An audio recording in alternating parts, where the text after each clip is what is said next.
Welcome to the new video. In this recap, in Macau, Zai Meng hacks into the police system to mess with their surveillance footage. An officer notices some static on his screen, but it disappears quickly, so he thinks it's nothing. Suddenly an alarm goes off, alerting the police that an important bank has been broken into. They immediately send out their best team and activate an AI surveillance system called Spice.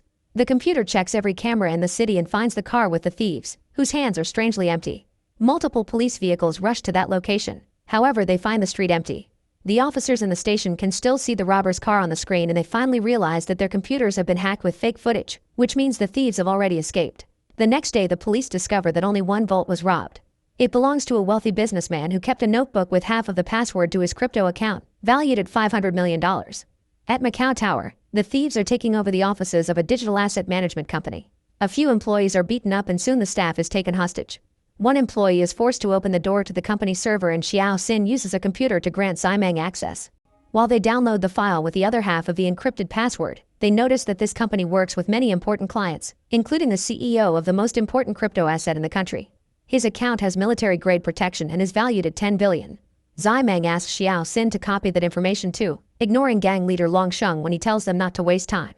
At that moment, the police arrive and the thieves rush to the elevator.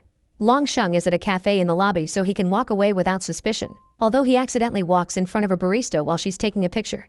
When the gang comes out of the elevator, they're seen by the cops, so a chase ensues.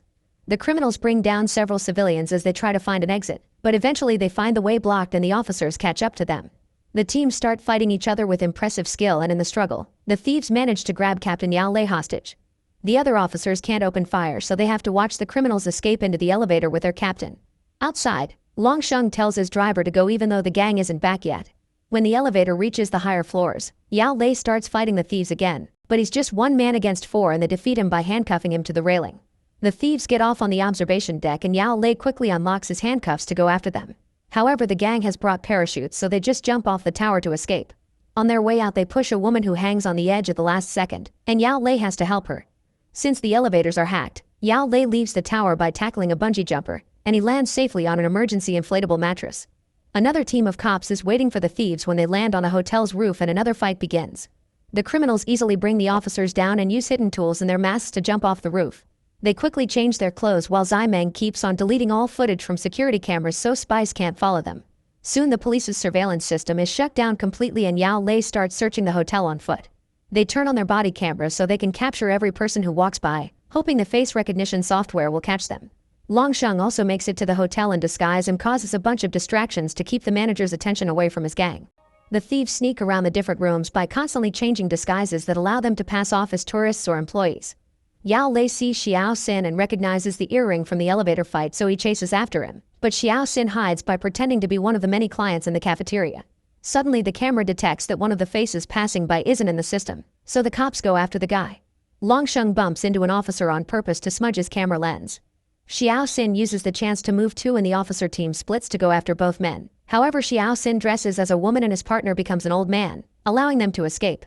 In the lobby there's a special light event and the rest of the thieves mingle in the crowd by pretending to be security. When the cops arrive, the criminals jump into the decorations pit and escape by sneaking under the platform. Later in the police station, the businessman starts yelling and breaking things because his account has been emptied. The team discusses how to proceed and Inspector Zumai says they should bring back her retired boss. Yao Lei points out that an old man won't know how to deal with AI tracking, but Zumai reminds him that Spice is useless now that it's been hacked, so they need someone who remembers how to do police work the old-fashioned way. Officers Jin Xiao and Chu Guo are sent to recruit the legendary Agent Wang, whose file is filled with amazing feats. He's a special ops champion, police hand-to-hand champion, and proficient in multiple areas like firearms and intelligence gathering. His only mistake in his career was accidentally getting his partner killed. When the duo arrives at a quiet neighborhood, they're shocked to see Wang simply walking dogs. Chu Guo follows Wang to a cafe and pretends she's just a student. However, Wang sits at her table and reveals he's seen her and Jin Xiao following him all day. He even knows her name. It turns out Chu Guo is his dead best friend's daughter and they haven't seen each other since she was a kid. Wang congratulates her for inheriting her father's badge number and proceeds to list all the things the duo did wrong while following him. He's also stolen Jin Xiao's badge without him noticing. Moments later, Wang is at the station looking at all the footage the cops gathered with their body cams and whatever the hotel could find before they got hacked. After watching it for just a few minutes, Wang easily finds all the thieves because they looked at the cameras to check if they were still on. At the gang's hideout, Longsheng starts beating Zai Meng up for the wasted time since it almost got them caught. When Xiao Xin tries to defend him, Longsheng hits him as well, furious because he's been caught on camera after years of living in the shadows. A fight ensues and Longsheng pulls out a knife, so all the thieves have to work together to calm Longsheng down. After putting together all the screenshots they could find of the thieves, Wang notices a man in a long coat who also appears a lot in the footage. The police receive the picture that the barista took and conclude that this man was also part of the gang. Wang remembers a wanted former agent known as the Shadow who served an elite assassination squad during the war. He quit the force in the 80s to seek wealth and vanished without a trace in 1999. He thinks this mysterious man is the Shadow returning and wants to send out a surveillance team to find him. Zumai explains they don't have a surveillance team anymore because Spice replaced it, but she'll allow him to form an emergency squad for this case. Wang is skeptical because nobody can be trained in such a short amount of time. Later in the gym, Chu Guo is trying to train but the other cops keep mocking her for being too small for a cop. Chu Guo tries to ignore them but ends up snapping and fighting them, easily bringing down an officer in front of his men. Wang sees all this and congratulates her in private, saying this has earned her their respect. In the evening, Wang drinks on the roof and remembers the death of Chu Guo's father. He promises to take good care of her in his memory. The next day, Wang announces he'll train a surveillance team and Chu Guo signs up. He teaches them how to move without giving away that they're cops and to memorize every detail no matter how insignificant it may be. On the first day on the street, the team pretends to be citizens to keep up their covers, but Wang keeps Chu Guo in the van with him because she's his hidden ace. Whenever someone makes a mistake, Wang leaves the van just to scold them.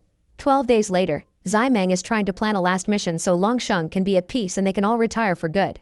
He's found the server location of the CEO's account, but the digital vault is hard to access. A flashback reveals that all the thieves are orphans whom Longsheng would often visit to bring them money. In return, the boys helped Longsheng hide when the police were after him in 1999, and they've been together since. On day 15, Chu Guo goes out to get food and on her way back to the van, she sees some women being attacked by drunk men. Wang reminds her that she's undercover and she should call the regular police, but Chu Guo ignores him and goes to confront the men. A fight ensues and she manages to land a few hits, but there are too many men to fight them alone. At that moment, Wang shows up and easily defeats all the guys in seconds while the victims run away. Afterward in the van, Wang scolds Chu Guo for almost ruining the mission. She doesn't think they're doing real work, so Wang tells her what happened to her father. They were undercover for 8 months, and a young Wang was tired of doing nothing. When he saw some criminals trying to kidnap a child, he decided to intervene and the gang almost killed him. Chu Guo's father tried to help him, so the kidnappers shot him down before running away. In tears, Wang tells Chu Guo that a police officer must always stay rational.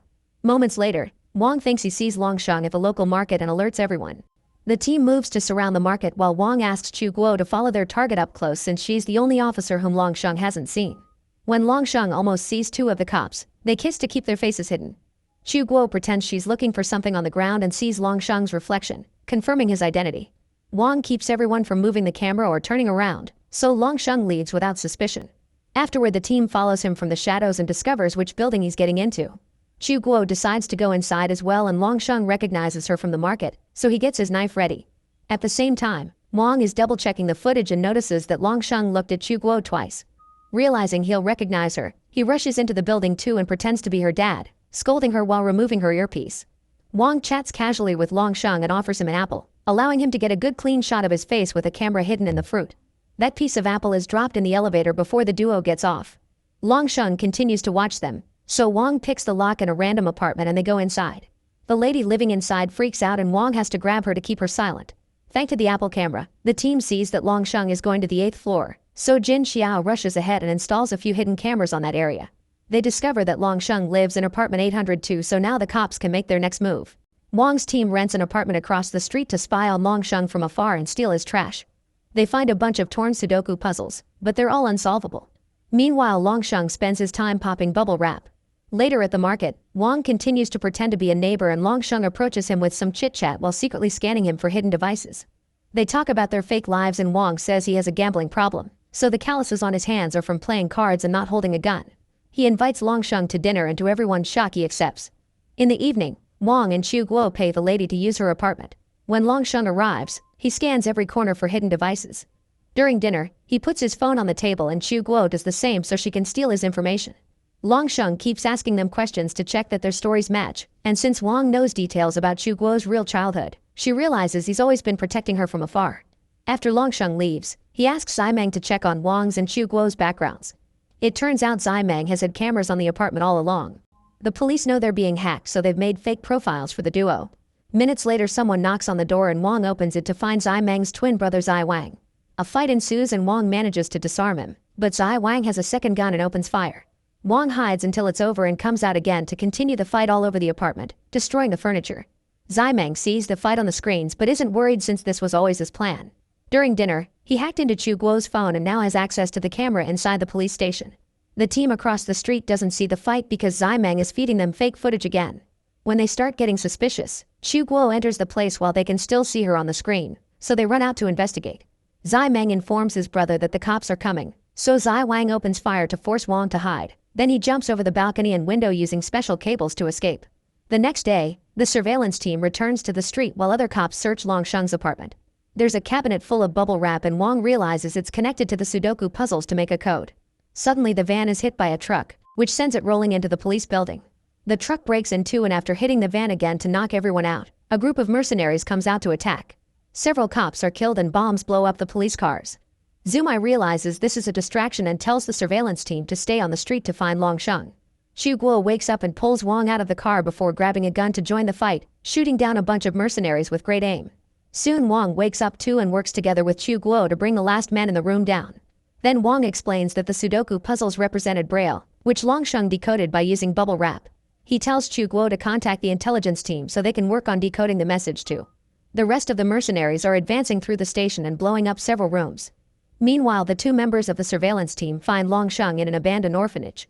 Zumai is about to give them orders when the power goes out in the police building and the whole team loses communication. Inside the orphanage, Long Sheng finds some thugs and realizes that Zai Meng has set him up. However, he's still an amazing warrior and has no trouble fighting all the thugs at the same time with his knife, although he does get wounded a couple of times.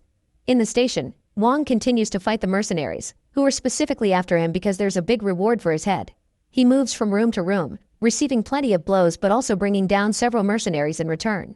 Chu Guo sneaks around until she finds a satellite phone and contacts Jin Xiao to tell him about the Braille, but she's interrupted by a mercenary attacking her. They start fighting too and after some struggle, Chu Guo wins by throwing the mercenary through a window. Thankfully backup arrives and the police force finally ends the battle. In the orphanage, Long Sheng has killed all the thugs after a brutal fight.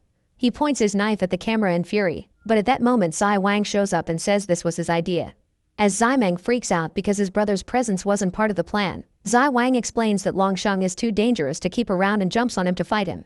Both men are very good warriors and hit each other a few times before they fall through a window. Zai Wang sees that he has a knife in his stomach before Long Sheng starts choking him. When Zai Wang tries to use the knife against him, Long Sheng turns it around and kills his favorite son. The cops are starting to surround the orphanage, so a crying Zai Meng has no choice but to activate the explosives as originally planned. Sometime later, Zumai reveals to Wong and Chu Guo that she brought the CEO's crypto fortune to the police station server to protect it after the last mission. When they check the safe, they find it empty. It turns out that the thieves dressed up as cops and pretended to be part of the backup team, so while everyone else was rescuing the wounded men, they robbed the safe. In the orphanage, Long Sheng emerges from the debris still alive and cries for Zai Wang. When the cops surround him, he surrenders and says he'll cooperate. At the station, Zumai turns on Spice again and the computer quickly finds the van with the thieves. The cops follow them to the same hotel, so the thieves split to run in different directions. Wong finds Zai Meng in the laundry room and they start fighting, so two other thieves cut in and tell Zai Meng to run while they take care of Wong. The two guys fight as a synchronized duo, so Wong has some trouble keeping up. Outside, Chu Guo notices there's a big event happening and guesses that Zai Meng will hide in the crowd, but she can't find him. In a police truck, Yao Lei gives Long Sheng back his phone and tells him to call Zai Meng. Unfortunately, the criminal's devices are untraceable, so Chu Guo has to search for a man on the phone. However, Zai Meng can tell that Long Sheng is buying time for him and immediately starts moving again. Chu Guo remembers Wong's lessons and finds him by noticing a man checking on the cameras. At that moment, Zai Meng remotely kills her earpiece. In the laundry room, Wong uses a tool to knock out one of the thieves and locks the other up in a washing machine. In the police truck, Long Sheng drops the phone as a distraction and starts fighting the cops. He activates an officer's gas grenade and takes advantage of the chaos to bring them all down. After removing his handcuffs, Long Sheng describes Zai Meng to the cops. Jin Xiao finds Chu Guo and gives her his earpiece before continuing the search. Wong jumps on a man who matches the description, but it's a civilian who Zai Meng changed clothes with. Currently, Zai Meng is entering the train station and Jin Xiao follows him since he can't contact his team. Unfortunately, Long Sheng bumps into him and stabs him to stop him. Then Long Sheng catches Zai Meng and stabs him multiple times before turning his own knife to finally kill him. Before dying, Zai Meng tells him the crypto password. While the police arrest the duo in the laundry room, Xu Guo finds Jin Xiao but he dies as well. Sometime later the police have no leads on Longsheng because the stolen money hasn't been moved. Wang points out he's an old-school thief, so Xu Guo realizes that Longsheng has no idea how to cash crypto. The duo goes back to do surveillance, and while Wang is out getting food, Xu Guo notices the businessman going to a hotel. She follows him and learns that Longsheng asked for money in exchange for the password. They're supposed to meet in a tea house in the afternoon. Instead of waiting for her team, Xu Guo goes to the tea house alone and Longsheng immediately recognizes her. She keeps him talking to buy time and the police surround the building. Longsheng hears them and quickly knocks Xu Guo out before trying to leave through the back door, but Wang has already blocked it. Wang confronts Longsheng, who starts killing people with his knife. The clients panic as both men start to fight and Wang gets stabbed a few times. Wang throws a boiling pot at him to slow him down and they continue to fight all over the room, using random tea house tools and destroying the furniture. They fall into the small storage area and now they have to move on their knees. After Longsheng stabs his opponent again, Wang kicks him back and makes the boxes drop on his head. As Xu Guo wakes up, the men fall through the breaking floor and land back in the main row. Longsheng is about to kill Wang but Xu Guo hits him from behind so he attacks her instead. Wang rushes to help her and in the struggle, his neck is slashed. Xu Guo tackles Longsheng to stop him and he uses the chance to run away while she checks on Wang's wound. Thankfully it's not deep enough to kill him. Then Xu Guo goes looking for Longsheng. By remembering the small details she manages to find him and sends the location to the team. Working together, they manage to block all the streets and surround Longsheng, who jumps on Xu Guo again. However, he's so weak after the fight that she easily overpowers him. Now he's arrested for good and everyone celebrates their victory. Meanwhile, it's revealed that Zai Meng and Zai Wang had a third twin who was adopted by foreign parents as a child. After hearing the password on the station security camera, he unlocks the crypto account and uses the money to put a bounty on Wang, Xu Guo, and Longsheng. Subscribe for more recap videos.